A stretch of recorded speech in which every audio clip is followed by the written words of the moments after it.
মার্কেটটা ঘুরে আসি। আজকে কাজলি মার্কেট মানে শনিবারে কাজলি মার্কেটে কি কি এসেছে আপনাদের সামনে তুলে ধরবো। এই যে কাজলি বাজার, কাজলি বাজারে আজকে লোকাল একদম জিন্দা মাছ মানে মাগুর মাছ। এই যে দেখো লোকাল জিন্দা মাগুর মাছ একদম পাকপাক করতেছে। দেখো কিন্তু মাগুর মাছের কেজি কিলো কিন্তু 1000 টাকা। যাই হোক আমরা দেখিয়ে শোধ করি নেই। এই যে আমাদের কাজলি মার্কেটে সবজি দোকান তো ভাইরাল তো জানেন কে। আর ওদিকে তো আমাদের দুধের মার্কেট সব কিছু।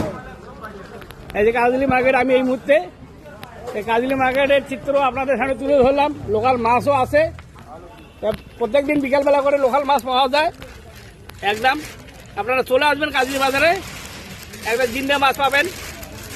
এই দাদারা মাঝে মাঝে নিয়ে আসে। কাজলি মার্কেটে কিন্তু কোনো কিছুর অভাব নেই। এই যে আমাদের মার্কেটটা, চলো সবাই কাজলি মার্কেটে একবার ঘুরে আসি।